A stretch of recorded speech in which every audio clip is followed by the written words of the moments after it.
Hello and good evening. Welcome to tonight's virtual public meeting for the Cameron Peak Wildfire. My name is Lauren Maloney. I'm a Public Information Officer with Northwest Team 6. I will be facilitating this meeting tonight.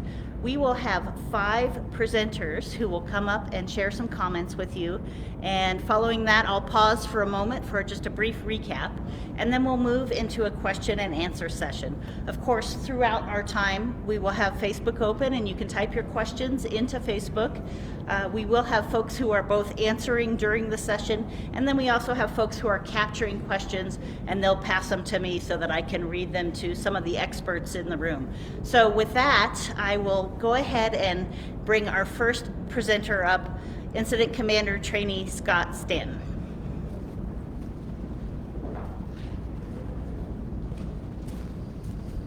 Good evening, everybody. Again, my name is Scott Stanton. I'm the Incident Commander Trainee for Northwest Team 6. I just want to thank everybody for joining us tonight on our Facebook Live feed. I want to talk a little bit about our troops on the ground, what they're doing out there on the fire. You know, this fire's been at it for like 2 months now. I think day 59 is where we're at. And a lot of good work has been done. A lot of folks have come and went to work on this fire, and they've done a lot of good work. And we've made some great progress, even amongst some real significant weather issues. Strong winds, it's been dry, the fuels were dry, high hains, just a lot of adversity there at times, yet still that goes to show the fortitude of our firefighters, the boots on the ground, the men and women that are putting the work in out there, have done a fabulous job putting in line, protecting structures. They just do a fabulous job, and I really want to thank all those folks for their hard work. I want to thank all our cooperators. They've been awesome to be here. Love being in Colorado and met some amazing people, and the team has really enjoyed our time here, which leads me into the next team that's coming in. Dan Dallas's Type 1 team will be taking over the fire Wednesday morning, so they're going to shadow tomorrow, so all their folks will kind of work in with our team and figure out what we're doing and what they can do to hopefully cinch this fire up, because the end result is getting folks back into their homes. You know, it's fall, we got great outdoor activities here in this country, in this area, so we want to get folks back outside in the great weathers, and so that's the goal. And so we hope to give them a really good package so that they can sew this thing up and, you know, get people back to some type of normalcy here. That's a big deal, is getting people back in their homes. So with that, I again want to thank everybody for all the hard work that's went into this fire, and I appreciate it very much. Thank you.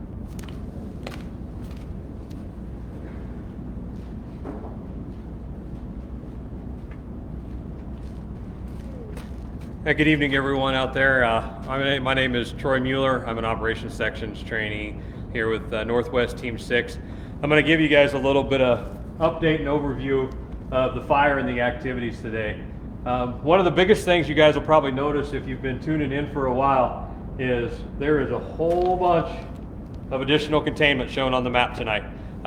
We are now showing everything in the north side of the fire in containment all the way back down to the south by the Long Draw Road, which is really good. We're able to start combining some of our divisions. If you watched my morning update this morning, you heard me talk about how it's a good thing when we start combining divisions, because we're accomplishing a lot of our objectives in this area, and we're getting a lot of good work done. We're still going to have crews all through this area. We're not going to just abandon this area. There's going to be crews that are going to continue to work that line. They're going to continue to watch that line, and they're going to watch for anything that may pop up that's been hidden and put it to bed. We're still doing a lot of work over here on the east side of the fire in the Monument Gulch area. We still have crews that are monitoring this area here along the Pingree Park Road. We have crews that are working out along this Buckhorn Road to do some structure improvements and structure prep for some point protection if we need to do it. We still have crews heavily engaged in the CSU campus area, the Lutheran Church area, out near Hourglass, the Pingree Park area. Crews are still actively doing structure protection. They're mopping up around structures. They're still continuing to hold the fire in this area. They've been faced with a lot of challenges today with extremely high winds. So the fire did try to get up and move a little bit today, but it didn't move very far, luckily. So we were thankful for that. We still have some crews that are down in the park that are monitoring the fire behavior up in the Poudre corridor and also up on Mommy Pass. They're watching the fire behavior up there. And then the other place that we're still watching is that area northwest of the Joe Wright Reservoir. We had this area of heat that poked up a couple of days ago and put up a lot of smoke, but it was burning just back up into the fire, so we were just kind of monitoring that by air. So tomorrow, crews are still going to be engaged in all parts of the fire, patrolling, monitoring. We've still got crews that are working the Highway 14 corridor, watching all the structures there. They're starting to pull some of the pumps and hose that we're no longer using, getting that moved off of the fire or relocated to another part of the fire. Crews are still going to be engaged, monitoring and patrolling through all of the areas on the southeast edge, doing structure protection down on the south edge as well. So to follow up, like what Scott said, tomorrow is my last shift on this fire. I've actually been on this fire now for 33 days. I started out early September, did 2 weeks early September, went home for a few days and came back. I've enjoyed working here. I've really enjoyed the support of the local forest and the Rocky Mountain National Park and all the local cooperators. They've given us a tremendous amount of support in my time here. So thank you, and have a good night.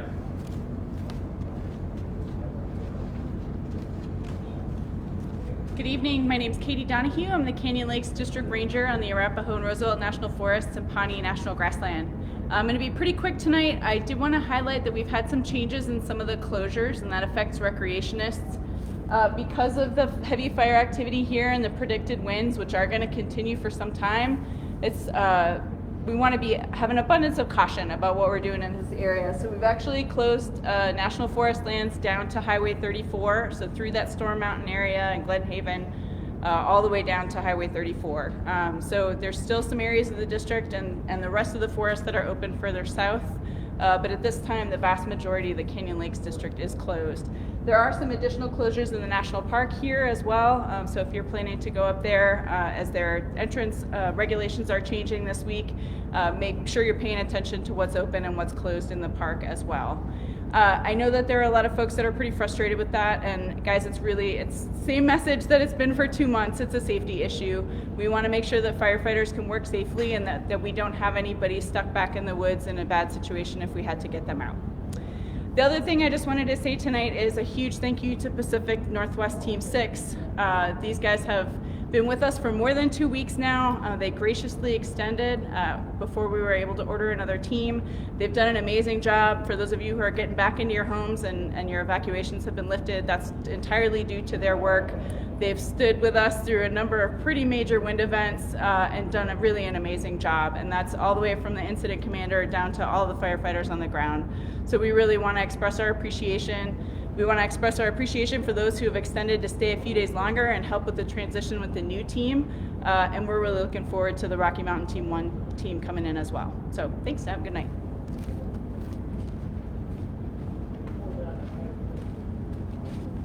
Good evening. My name's Thea Wash. I'm with the Colorado, Wyoming region of the American Red Cross. And I'd kind of like to give you an overview of what the American Red Cross is doing both on the ground here and both virtually across the states to assist with the Cameron Peak fire here. I just want to preface it that when you do put something in the chat, I have a PA person that will immediately answer your questions. So go ahead and add things to the chat, and we can answer those right away for you or at the end of the session, and we'll answer those live. If you have been impacted by the Cameron Peak fire and you are seeking assistance, I'm going to give you a telephone number to make sure you call. It'll take you directly to a local Red Cross person to gain immediate assistance for sheltering, medical needs, mental health needs. It is 970-324-3211, and that'll connect you directly with a Red Cross person who can immediately help you if you've been affected by the Cameron Peak fire. Services we're currently providing for the American Red Cross are lodging, we're doing feeding, we're doing health services, and as well as mental health services as well. If you need recovery assistance, we are going to still be here even after the fire is over. We hope that the fire is going to be over soon. But we are still going to be processing with the Red Cross, so we're not leaving as soon as everybody leaves the shelters. So we're going to be distributing cleanup kits. We're going to continue with healthcare workers as well as caseworkers. We also have trained Red Cross people both in the medical and the mental health areas to be able to assist you. We will be sharing information on different resources such as cleaning your homes, how to take care of food products, how to clean leather, wood. We have lots of information how to clean up after a fire. We also have English and Spanish speaking volunteers available as well, no matter what language they speak there. We do want to announce we are going to be having a disaster assistance center, and we will be distributing cleanup kits there. We'll talk a little bit about the time, but it is going to be Wednesday, and we're partnering with the Larimer County VOAD and many other nonprofits in the area to provide information on recovery services. So the event will take place this Wednesday from 3 o'clock to 6 o'clock. It'll be at the Livermore Community Church, and the address is 284 West County Road 74E, and that would be in Livermore, Colorado, and the zip is 80536. And again, that's from 3 o'clock to 6 o'clock this Wednesday. The Red Cross will be there giving out cleanup kits, which will include items such as gloves, disinfectant, cleaning items, garbage bags, rakes, shovels, and brushes to help aid you in cleaning up areas around your home or in your home. We will also be following strict COVID-19 procedures, so make sure you wear your mask, and we will be requiring social distancing as well. So I'd like to talk a little bit about some of the statistics Red Cross has been doing while we've been on the ground. We have over 121 disaster volunteers working both virtually and on the ground, such as myself, working these fires both in Colorado and in Wyoming, providing support for those that are impacted by both fires. Alongside with our partners, we've served more than 11,500 meals. So that is a lot of meals to a lot of people, shelters, and on the ground folks as well. Red Cross has 1,330 individual contacts made for both medical, disabilities, health services, both spiritual and emotional as well. So a lot of contacts made by the Red Cross. In our shelters, you may see a lot of the different COVID-19 protocols, such as setting up health screening areas, providing isolation areas. Face coverings are worn in all the shelters as well. We follow social distancing practices. We clean as much as we can almost every hour, so any surface is cleaned. We do increased wellness checks as well with ourselves and with our clients. So we do a lot of enhancing because of COVID-19 and because we're working with that general public. Because a lot of people wonder where can you donate if you want to help the Red Cross. Because of COVID-19, we cannot accept physical donations, but your best bet is either if you would like to donate financially or with your time as a volunteer, go to redcross.org and you can sign up there and you just follow the sites, the list that are listed there, or you can dial 1-800-RED-CROSS and follow those prompts there too for either a financial donation or to volunteer your time. So that's what's most important to us. That's how we keep this disaster response going here for the American Red Cross as well. And a little bit about myself. I am a volunteer too. I do volunteer for a lot of disasters, both locally and nationally. And it's very self-rewarding for myself. So anybody that would like to work with the Red Cross, I can guarantee you will get a lot of self-fulfillment out of it, as well as helping thousands and thousands of people. So thanks for your time.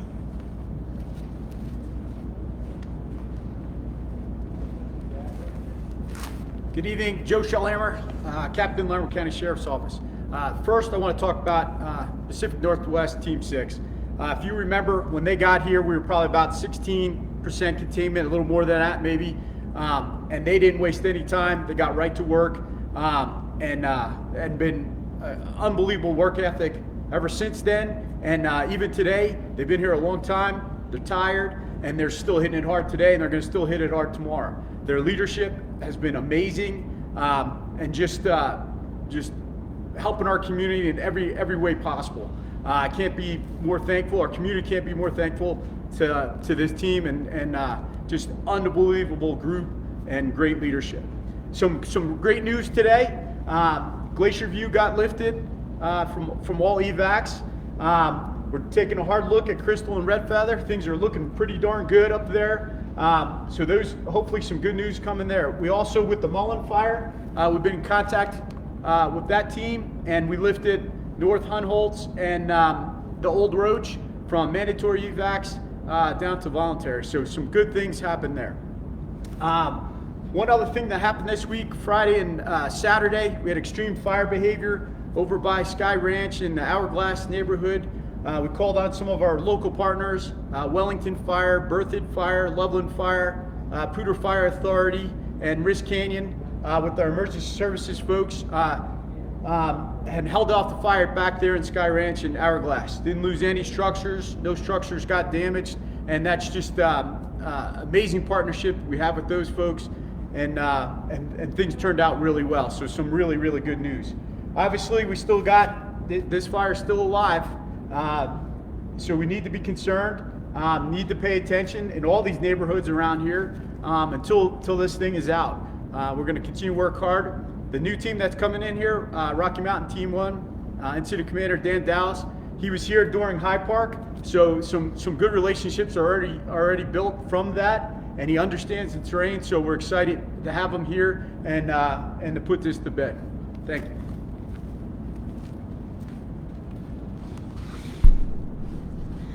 Thank you to Captain Shellhammer and to the other speakers that we've heard tonight. So I do want to read an update from the Poudre Valley Rural Electric Association. They provided that this afternoon, so I want to give a fresh update. And here's what they say. All transmission line repairs have been completed. Crews, including extra contractors, continue to work on restoration and rebuilding efforts west of Profile Rock. They will provide updates as they are able to restore power. Pingree Park and Monument Gulch restoration efforts are on hold until it is safe for their crews to enter the area. They are working with Incident Command to gain access. They will not know if their system sustained any additional damage until crews are able to assess the area. They will continue to provide updates as they have them, and for specific questions, members can email the PVREA at communications@pvrea.com or call 800-432-1012. So that's an update there. And just to recap quickly, we have heard tonight from our Incident Commander Trainee Scott Stanton. We have heard from our Operations Section Chief Trainee Troy Mueller, who said goodbye for his last public meeting here. And we have heard from District Rick Canyon. Oh boy, okay, I can do this. Nope, I'm gonna use my notes. Katie Donahue from the Canyon Lakes District of the Arapaho Roosevelt National Forest, and also from Thea Wash from the American Red Cross, and finally we just heard from Captain Joe Shellhammer from the Larimer County Sheriff's Office. So those of you who are tuning in late, you may want to wait until just a couple minutes after this Facebook Live session, and then you can watch the video afterwards and you can catch their updates. So now what we're going to do is we're going to move into a brief question and answer session. I know we're in the middle of a transition with teams and we want to free people's time up, but we also want to answer your questions. So if we aren't able to get to them in this session tonight, we will follow up. You can follow up on Facebook and we will continue to respond to your inquiries. So then what I'm going to do is I'm going to step off camera where I can put my mask back on and read questions, and we will invite our first person up. Troy, please come on up and answer some operations questions for us.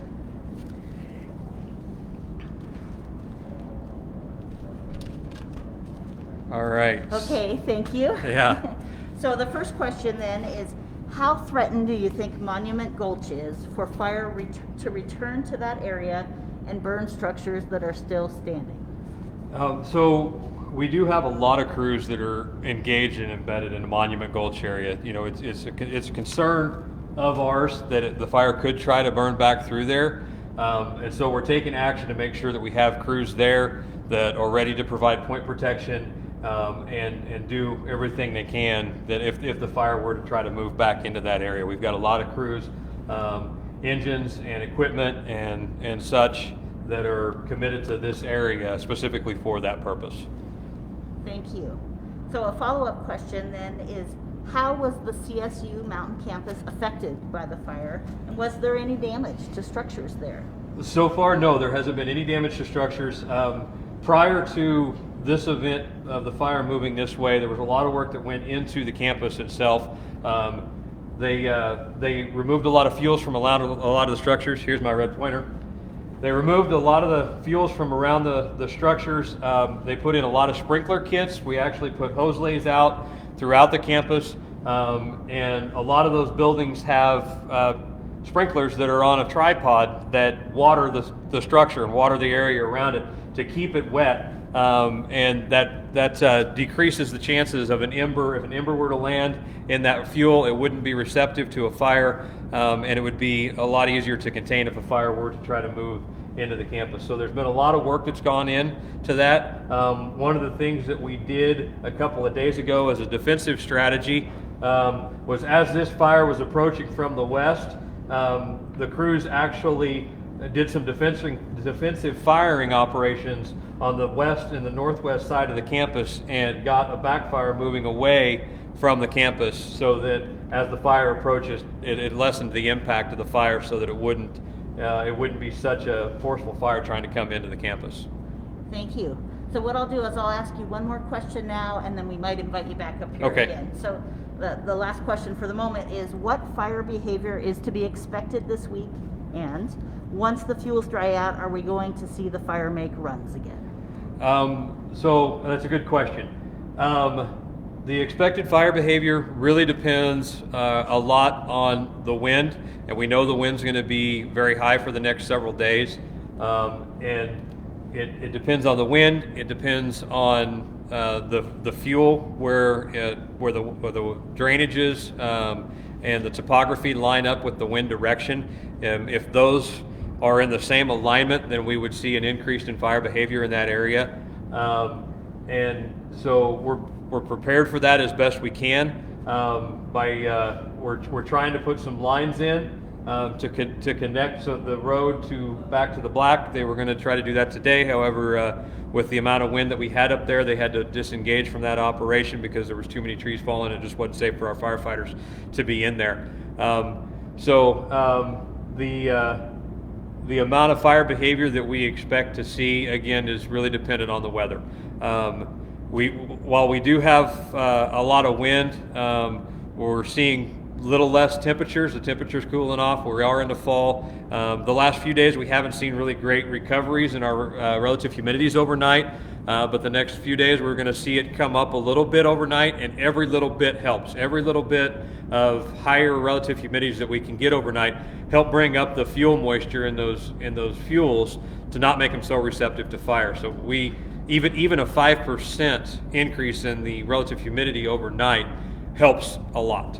The fuels are still really dry out there. There's a lot of fuel out there. There's a lot of dead and down lodgepole, just like there is everywhere. So when we get the higher recoveries overnight, it's kind of a short-lived reprieve. We really need some good long moisture to set in, or we really need the relative humidities to come up dramatically overnight to start seeing a difference in those fuel moistures. Very good, Troy. Thank you. Welcome. Stay close. Okay, now I'm going to invite up our Incident Commander Trainee, Scott Stanton. So Scott, what's the difference between a Type 1 team and your team? So we're a Type 2 team, and then Dan Dallas's Rocky Mountain team is a Type 1 team. Basically, that's based off the complexity of the incident. So there's a matrix that basically are used to figure out the complexity of the incident. You plug in the inputs, and that'll tell you what you need for a Type 1 or a Type 2 or a Type 3 incident. And so I think at the time when we were brought in, it was probably still a Type 1 complexity. There were no Type 1 teams available, so that's why we were able to come in and and do the job, hopefully. Thank you, appreciate that. So one more question for you before you step away. If the fire is 100% contained, does that mean it's completely out or just not spreading? You know, that's a good question. It really means it's just not spreading. You know, as you can see where we have black on the map and we also have the red on the map, you know, this is our containment. And I know people are always wondering, well, what's that mean, containment? How deep, what kind of depth do you get? And that changes in your fuels. You know, you got taller trees, shorter trees, brush and grass models, and it's always different. You know, so, and I think here Troy could probably answer the questions as far as depth we got, but we got quite a bit of depth on a lot of this black, obviously, but the 100% would mean that we don't expect the fire to grow out of that perimeter at all. That doesn't mean that interior there might not still be some smokes or something cleaning up still, but 100% would mean the lines are containing the perimeter fire at that size. Good explanation, thank you, we appreciate your time. Okay. Yeah, thanks. Next person. Katie, will you come up here and answer a question for the Forest Service? So the question is, are they going to open up the forest for hunting? Maybe you could speak to the potential timing. Sure. So I know the hunting's been a huge challenge this fall, and one thing I want to start out with saying is that Colorado Parks and Wildlife has been really an amazing partner to work with, both with us and with hunters, to try and accommodate folks who were not able to follow up on their plans to hunt this fall. So CPW is offering refunds on some tags and also extensions to next year on some others if they were affected by the closures. So that's one thing for folks to look at. I don't have firm answers on when things will be open. Once we get the community like completely, you know, back in their homes up on the north end, we'll start looking at that closure area. But we're always keeping an eye on the Mullen fire. And then as we feel more secure down in the south end that it's not going to move, and that also we're not going to have safety issues with folks intermixing with where crews are trying to work, we'll open that up as well. So for those who've been tracking it for the last, it's actually 61 days. We were standing in the back counting. It's been so long, you guys, we're starting to lose days. But for those who've been tracking this since the very beginning, you know that we're on, I think, our 6th or 7th closure order. So we have expanded and contracted it depending on where we thought we could have people safely. It is our goal to get folks back out into the woods, but we're not going to do that until we feel like we can handle the safety issues. Thanks. Thank you. So Captain Joe Shellhammer, come on up and answer some questions for us. So the first one is, now that we're on voluntary evacuation status, can you tell us more about the plan for checkpoints going forward? So with the amount of resources that we need, and the fire itself is changing in its behavior, we're moving resources around. So we removed most of the checkpoints up at Red Feather and Crystal, but we didn't remove any of our roaming patrols. There are patrols up there 24 hours a day, all night long, checking those communities. There had been some rumors of some break-ins and other stuff that had all turned out to be untrue. We did have a couple front porches and windows broken, but that was done by bears. And that was in the Highway 14 corridor. So things are safe.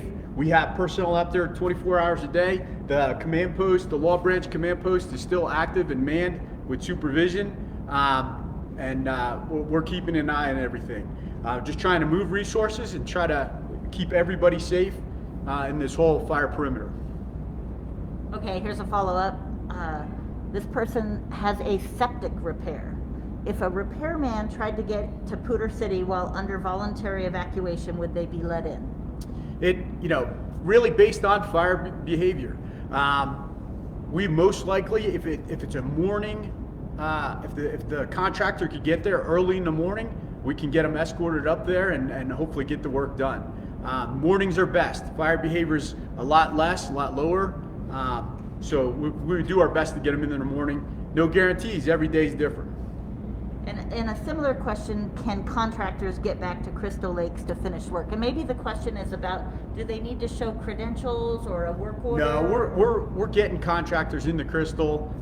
They may get contacted by the roaming patrols, just making sure that the right people are in the right place. But we are working to get contractors in there. I know a lot of folks are concerned about getting things done before the winter comes. So we're got competing interests there. We would get work done before winter comes, but we want winter to come super fast. Okay, folks want to know when Highway 14 will be open? Well, Highway 14, that's a much bigger problem. The number of power poles that were down, the number of trees that have been burned that need to be removed away from the roadway. Yeah, I cannot give you any really a timeline when that's going to happen. Obviously, everybody's working as quickly as they possibly can to make that road safe and open. First of all, we need to get the residents in there above Fish Hatchery and up to Chambers. So we're a little ways away from that, but a lot of work's getting done. It's getting done quickly. Are there still checkpoints on 74E all the way into RFL, Red Feather Lakes? No, there was a checkpoint, and I believe it's still active at Boy Scout at 74E. Just making sure the right people are getting in there with the right reasons. I haven't checked in with them yet tonight because I've been down here on meetings, but I believe that's still active. How about Pingree Hill? Why is Pingree Hill along 68C still on mandatory evacuation? Because of all the power pole work that needs to be done there. Plus, I'm just double checking. You know that the new black line just was established over the last day or two. So we're still reevaluating everything. We'll have a conversation about evacs in that area tomorrow morning. Thank you. Okay, I think we'll give you a break for right now. We'll invite Katie to come back here. There's a few more questions about the closure that you might be able to answer. Let's see. Some of it is predictive, but let's see what. How about when will the forest closure be lifted for everything north of 74E Sure. up to the Wyoming border? Yep. So the north end is probably closer to being opened with all the containment that we've got on the fire. I do want to say that we want to focus on getting residents in safely first. So we are going to delay the forest opening a little bit after the Sheriff's Department lifts the evacuations. We don't want the roads flooded with folks all trying to get into the same place at the same time. For folks who've been displaced from their homes, it's really critical to us that they get to be back home in their space and do that as safely as possible. So I think it's coming, you guys. I think it's coming soon. Stay tuned, but I don't have a firm exact date on that yet. And I do think it'll be the north end before it's the south end. Okay, thank you very much. Appreciate you coming back up. So that will conclude the question and answer portion of our Facebook Live meeting tonight. I don't know that I could say it better than Incident Commander Trainee Scott or Operations Section Chief Trainee Troy. Team Northwest Team 6 is so grateful to have had the opportunity to work in your communities and to help protect it. We have interacted with some just amazing people. You live in beautiful country, and we really appreciate the opportunity to be of service. We know that the incoming team is equally interested in addressing your information needs, and so we hope that you'll give them a warm welcome as they step into this role over the next few days. And as Northwest Team 6 heads home to our families, we thank you greatly for the warm welcome you've given us as we've been here. Good night.